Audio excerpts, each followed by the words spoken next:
వేదములను శృతులు అనగా వినబడినవి అని, ఆమ్నాయములు అని అంటారు. విద్ అనే ధాతువుకు తెలియుట అనే అర్థాన్ని బట్టి వేదములు భగవంతుడి ద్వారా తెలియబడినవి అని, అవి ఏ మానవుల చేతను రచించబడలేదు అని గ్రహించాలి. వేదాలను అపౌరుషేయాలు అని కూడా అంటారు. ఆ వేదాలను తెలుసుకున్న ఋషులు ద్రష్టలు అని అంటారు. ద్రష్ట అంటే దర్శించినవాడు అని అర్థం. హిందూ శాస్త్రాల ప్రకారం వేదాలను ఋషులు భగవంతుని నుండి విని గానం చేశారు. అందుకే వీటిని శృతులు అని కూడా అంటారు. ఏనం విదంతి వేదేన తస్మాద్వేదస్య వేదత అనగా ఇష్టప్రాప్తి, అనిష్ట పరిహారం, కావలసిన వాటిని తీర్చి అక్కర్లేని వాటిని రాకుండా చేసే ఆధ్యాత్మిక ఉపాయనమే వేదం.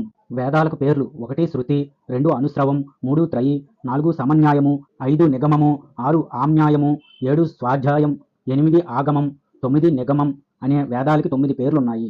శృతి: గురువు ఉచ్చరించిన దాన్ని విని అదే విధంగా శిష్యుడు ఉచ్చరిస్తూ నేర్చుకుంటాడు.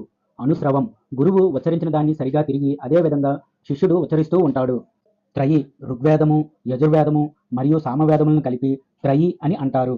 సమన్యాయము: ఎల్లప్పుడూ అభ్యసించబడేవి.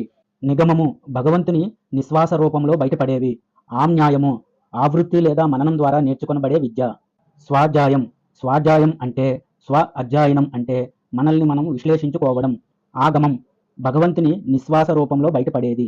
వేదాల సంఖ్య: పూర్వం వేదాలలోని రుక్కులు, యజస్సులు, సామాలు అన్నీ కలిసి ఒకే వేదరాశిగా ఉండేవి. ఎవరైనా వేదం నేర్చుకునేవారు మొత్తం వేదరాశిని అధ్యయనం చేయాల్సిందే. కృతయుగం నుండి ద్వాపర యుగం వచ్చేసరికి వేదరాశిని అధ్యయనం చేయాలంటే ఎంతో కష్టమని ఎక్కువ మంది అంతగా ఉత్సాహం చూపించేవారు కాదు. మొదట కలగలుపుగా ఉన్న వేదరాశి అనగా వేదాలని వ్యాస మహర్షి ఒక క్రమం ప్రకారం విభజించారు. ఈ వేదరాశిని వ్యాసుడు రుక్కులు అన్నింటినీ రుక్ సంహితగాను, యజస్సులు అన్నింటినీ యజస్ సంహితగాను, సామాలన్నింటినీ సామ సంహితగాను విడదీసి, అలాగే అథర్వ మంత్రాలన్నింటినీ ఒక చోట చేర్చి అథర్వ సంహితగా తయారు చేశాడు. కనుకనే ఆయన భగవానుడు, వేదవ్యాసుడు అయ్యాడని చెబుతారు. అలా 4 వేదాలు మనకు లభించాయి. 1 ఋగ్వేదము, 2 యజుర్వేదము, 3 సామవేదము, 4 అథర్వణ వేదము. వేదాలను విభజించిన వ్యాసుడు వాటిని తన శిష్యులైన పైలుడు, వైశంపాయనుడు, జైమిని, సుమంతుడు అనే వారికి ఉపదేశించాడు. తరువాత వారు తన శిష్యులకు బోధించారు. అలా గురు శిష్య పరంపరగా ఈ 4 వేదాలు వేల సంవత్సరాలుగా తరతరాలకు సంక్రమిస్తూ వచ్చాయి.